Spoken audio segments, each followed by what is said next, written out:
Welcome to Lesson 5 in Mr. Moyman's Ecology series. Today we will be learning about populations and how scientists study them. Okay, let's start with three important characteristics of populations. The first is geographic distribution, which is often called the range. This map shows the geographic distribution of beavers in the world. The dark green shows the distribution or range of beavers, in other words, where you could find them on the planet, where the population of beavers live. The next characteristic is population density. This is how many individuals there are per area. And here's an example. This map shows human population density in the United States. The darker colors are the areas of the highest density, like here around New York and the tri-state region. The scale on this map shows persons per square mile. And the final characteristic is growth rate. The growth rate describes how the population is changing. A positive growth rate means the population is getting bigger. A negative growth rate means the population is getting smaller. Now, there's different factors that can affect the growth rate. These factors are births,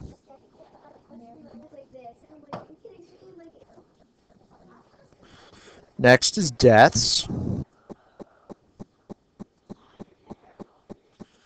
then there's immigration, which is moving into a population, and emigration, which means moving out of a population.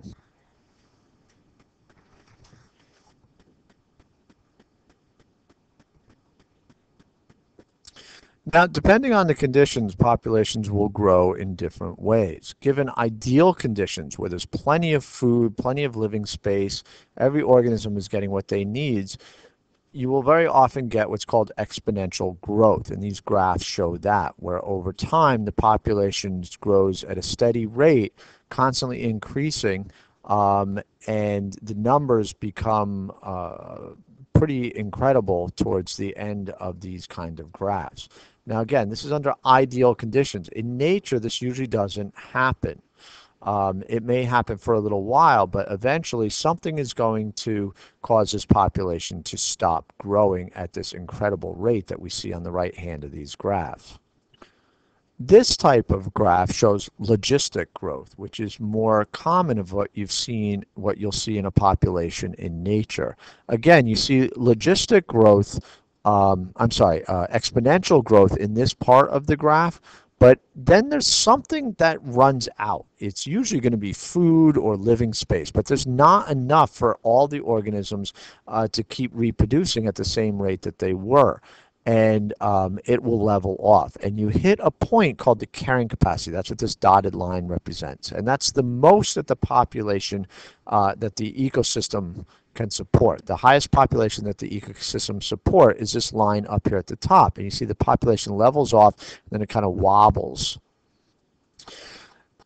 This diagram shows it a little more clearly. In the beginning, you have slow growth. There is a constant increase, but it's slow. Then you get a period of rapid growth. That would be that exponential growth that we see. And then a period of leveling off, and you hit the carrying capacity. Something is limiting the growth of the population. Again, usually it's going to be food, but it could be living space, nesting sites, lots of things. And then there will be fluctuation up and down where the population will go a little above and then fall a little below the carrying capacity, which would just be this dotted line here. Okay, let's get some of these definitions down. A limiting factor is some environmental factor that prevents a population from increasing. Usually the limiting factor is going to be the availability of food. But again, it could be how much space is available, nesting sites, things like that could all be limiting factors.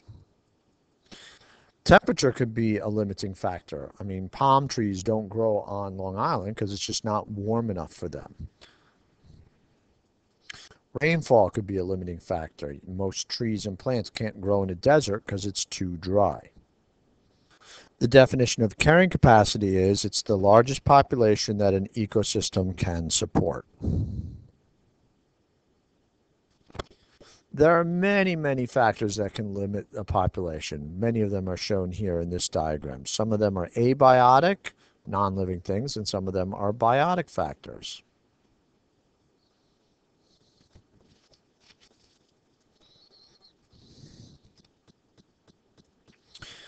We can also look at the factors that change populations in another way. They can be either density dependent or density independent, meaning if it's density dependent, like these over here on the right, um, depending on how many organisms there are, is going to affect, these factors will have a greater impact if there's a higher density. For example, food shortage. If you have a lot of organisms, a food shortage will be, it's dependent on how many organisms there are. These things over here are independent of how many organisms there are. If there's a flood, it's going to affect 2 creatures or 200 creatures the same way. Here, a low amount of food might be enough for 2 creatures, but if there's 200 creatures, it might not be enough for them. All right, so that's what I mean by density dependent and density independent.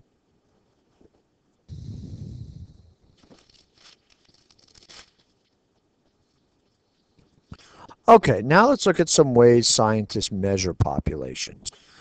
The first is direct observation. This is basically where you go out to the ecosystem and you count the organisms. This colony of gannets, for example, the population could be estimated pretty accurately by just going there and counting them. Of course, they do move around, so maybe you would set up several cameras around the colony and take a snapshot at a certain time so that you could make sure that you got all of the birds and could count them. Maybe you'd put some markers or stakes out so that you could better easily map the colony. But that's direct observation, where you actually just count the organisms.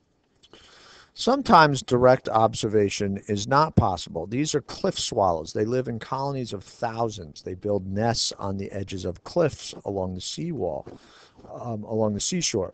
And there are, these birds are small and they move very, very fast, flying in and out of the colony, hundreds of them flying at once. It's impossible to count them. So in this case, you would do indirect observation. You might count all the nests. The nests don't move, and then you just need to figure out on average, how many birds there are per nest, and that could give you a good estimate of how many birds there are in this population. That's indirect observation.